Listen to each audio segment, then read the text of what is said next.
ನಮಸ್ಕಾರ ಸ್ನೇಹಿತರೆ, 4 ವರ್ಷಗಳ ನಂತರ ಟೀಂ ಇಂಡಿಯಾಗೆ ಮರಳುತ್ತಿದ್ದಾನೆ ಅತ್ಯಂತ ಅಪಾಯಕಾರಿಯಾದ ವಿಕೆಟ್ ಕೀಪರ್. ಚಿರತೆ ವೇಗದಲ್ಲಿ ಮಾಡುತ್ತಾನೆ ಸ್ಟಂಪಿಂಗ್. ಧೋನಿಯ ಹಾಗೆ ಮಾಸ್ಟರ್ ಮೈಂಡ್ ಈತನು ಕೂಡ. ಈತನ ಕಂಬ್ಯಾಕ್ ನೋಡಿ ನಡುಗಲು ಆರಂಭಿಸಿದೆ ಇಡೀ ಇಂಗ್ಲೆಂಡ್ ತಂಡ. ಹಾಗಾದರೆ ಈ ಆಟಗಾರ ಯಾರು ಮತ್ತು ಇದರ ಸಂಪೂರ್ಣ ಮಾಹಿತಿ ಏನು ಎಂಬುದನ್ನ ಈ ವಿಡಿಯೋದಲ್ಲಿ ತಿಳಿಸುತ್ತೇನೆ.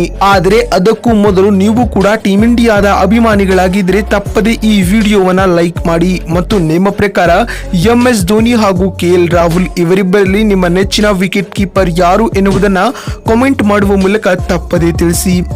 ಹೌದು ಸ್ನೇಹಿತರೆ, ನಿಮಗೆಲ್ಲ ತಿಳಿದಿರುವಂತೆ ಈ ಸಮಯದಲ್ಲಿ ಭಾರತ ಹಾಗೂ ಇಂಗ್ಲೆಂಡ್ ನಡುವೆ ಒಟ್ಟು 5 ಪಂದ್ಯಗಳ ಟೆಸ್ಟ್ ಸರಣಿ ನಡೆಯುತ್ತಿದೆ. ಈಗಾಗಲೇ ಸರಣಿಯ ಮೊದಲ 2 ಟೆಸ್ಟ್ ಪಂದ್ಯಗಳು ಮುಕ್ತಾಯಗೊಂಡಿದ್ದು, ಮೊದಲ ಟೆಸ್ಟ್ ಪಂದ್ಯವನ್ನ ಇಂಗ್ಲೆಂಡ್ ತಂಡವು 28 ರನ್ಗಳಿಂದ ವಿರೋಚಿತವಾಗಿ ಗೆದ್ದುಕೊಂಡರೆ, ಎರಡನೇ ಟೆಸ್ಟ್ ಪಂದ್ಯವನ್ನ ಟೀಂ ಇಂಡಿಯಾವು 106 ರನ್ಗಳಿಂದ ಗೆದ್ದುಕೊಂಡು ಸರಣಿಯನ್ನ 1-1 ಅಂತರದಿಂದ ಸಮಬಲ ಮಾಡಿಕೊಂಡಿದೆ ಸ್ನೇಹಿತರೆ. ಆದರೆ ಇಂಗ್ಲೆಂಡ್ ವಿರುದ್ಧದ 3ನೇ ಟೆಸ್ಟ್ ಪಂದ್ಯಕ್ಕೂ ಮುನ್ನವೇ ಟೀಂ ಇಂಡಿಯಾಗೆ ದೊಡ್ಡ ಹೊಡೆತಗಳು ಬಿದ್ದಿವೆ ಸ್ನೇಹಿತರೆ.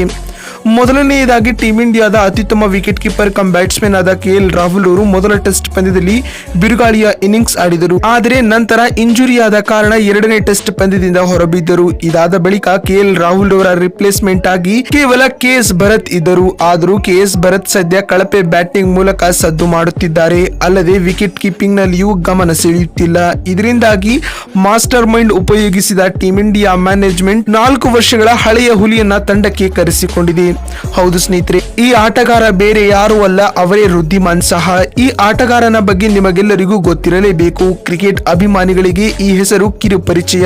ಏಕೆಂದರೆ ಈ ಆಟಗಾರ ಕೆಲವು ವರ್ಷಗಳ ಹಿಂದೆ ಟೀಂ ಇಂಡಿಯಾ ತಂಡದ ಪರ ಬ್ಯಾಟಿಂಗ್ ಮತ್ತು ಕೀಪಿಂಗ್ ಮಾಡುತ್ತಿದ್ದರು. ನಂತರ ಟೀಂ ಇಂಡಿಯಾದಲ್ಲಿ KL ರಾಹುಲ್, ಇಶಾನ್ ಕಿಶನ್, ರಿಷಬ್ ಪಂತ್ ಅಂತಹ ಆಟಗಾರರು ಬಂದ ತಕ್ಷಣ ಇವರನ್ನ ತಂಡದಿಂದ ಕೈಬಿಡಲಾಯಿತು. ಆದರೆ ಸದ್ಯಕ್ಕೆ ಟೀಂ ಇಂಡಿಯಾದಲ್ಲಿ ರಿಷಬ್ ಪಂತ್ ಆಗಲಿ KL ರಾಹುಲ್ ಆಗಲಿ ಇಲ್ಲ.